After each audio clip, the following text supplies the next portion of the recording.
Okay, everybody's favorite chapter in precal, identities. Haha, chapter 5.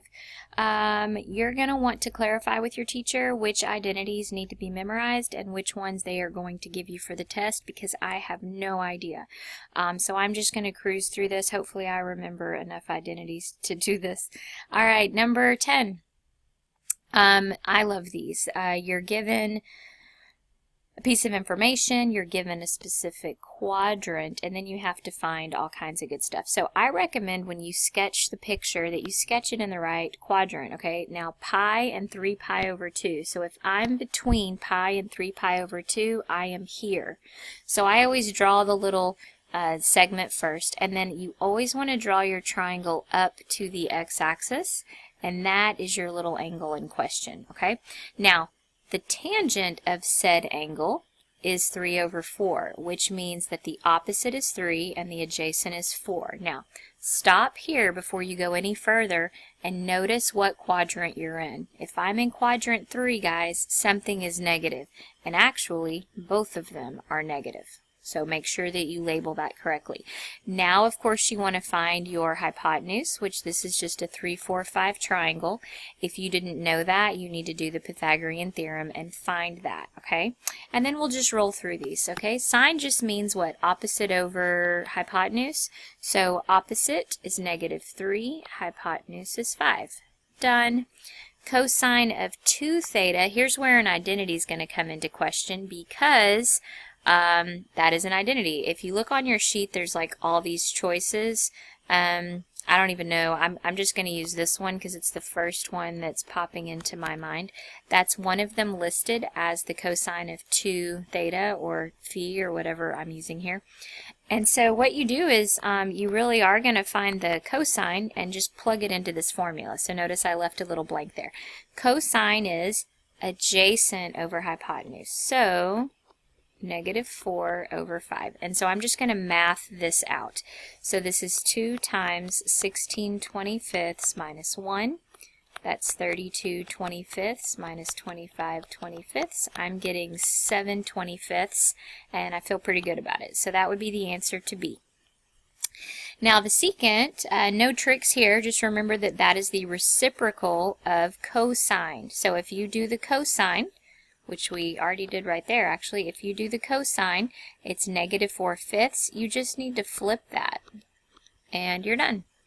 And then letter D is the sine of, it's a half angle identity. And so the formula for half angle, oh, I hope I remember this.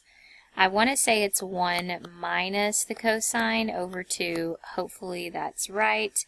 And then you have this plus or minus dilemma. This one's going to be positive, because if I take half of that angle, it's going to be somewhere up at the top. And if I'm in the top 2 quadrants, the sine is, of course, positive. So I'm just going to leave that as a positive. Now I'm going to plug in the 1 minus the cosine, -4/5 over 2.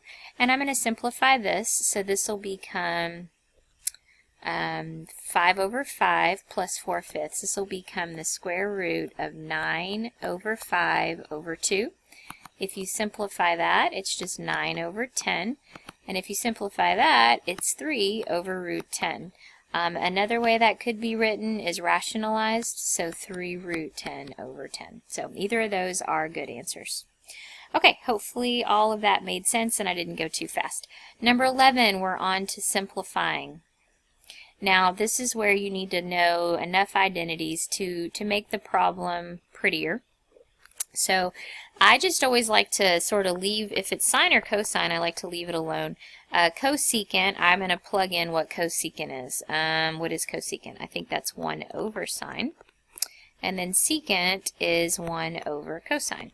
So I plug this stuff in, and what should happen is things might usually cancel, like this right here. Sine times 1 over sine, y'all, that's just a 1. And then I have on the bottom 1 over cosine. So if you get through this 3-part fraction, you know, flip the second and multiply, it's just going to be a cosine. So not too terrible, actually. All right, number 12, verify an identity. With verify, hopefully you remember, you just start on one side and then you try to make it look like the other. So I'm going to start on the left, and hopefully no one tries to distribute that. Do not distribute that. That is not legal. But you do have a sum and difference identity for sine, and that's how I'm going to start.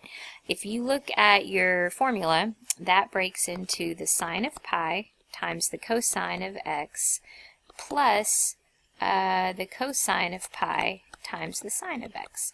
And so that's step 1, and step 2 would be unit circle, guys. What is the sine of pi? Well, that's the y value at pi. That is a 0. The cosine is -1. And then 0 times anything is 0. -1 times sine is negative sine x. And lo and behold, that's what we were gunning for. So you're finished. All right, number 13, evaluate the sine of 15 degrees. So it doesn't tell me how to do it, so I get to do whatever I want. Do not type that in the calculator because the answer will not be there. It'll be a decimal, and that's not what you want. You want an exact answer. So I like to use sum and difference on these, and the first thing that's coming to my mind is 45 minus 30. This is the deal where you take the angle, take 2 angles from the unit circle that can create that same angle. So that's what I chose, 45 minus 30. Now we're going to bust this into the identity. So I believe this is how you should have it written on your sheets. And you're just plugging in the angles as you expand this using the sine of something plus something. So it's the same exact thing I did there, just with numbers. Now, unit circle time, sine of 45. The cosine of 30, what would that be? The x at 30, that's root 3 over 2. Cosine of 45, and then the sine of 30 is 1/2. So now I just do my fraction math. This is root 6 over 4 minus root 2 over 4. And usually it's good form to just write it over the same denominator. So that would be your final answer. All right, my last one is to verify this action right here. So once again, I'm going to start on the left and see what happens. Okay, tangent is tangent. I mean, I could write that as what? Sine over cosine. So maybe we'll do that. And then the cosine times the cosecant. Okay, cosine is cosine. Cosecant is 1 over sine. Alright, so hopefully y'all are okay with me just writing this whole thing is cosine over sine. Those are the same thing. Now, my gut is screaming get a common denominator only because I don't know any other idea. So a common denominator would be the cosine times the sine, okay? And whenever I do that, I had to multiply this one by sine to make the common denominator. So I need to multiply the top by sine. Recopy the plus sign. Now what did I multiply this one by to get the common denominator? Well, I had to multiply it by a cosine. So I need to multiply the top by a cosine.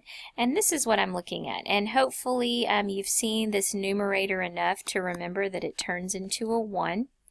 And now, since it's a 1, we just, I think we're done.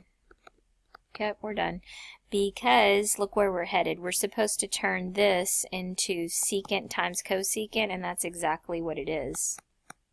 1 over cosine times 1 over sine is secant times cosecant. Yay, and we are done. So there's your identities. Luckily that was right before break, so hopefully it's not too terribly rusty. And then in the next video we'll talk law of sines and cosines and other little fun formulas.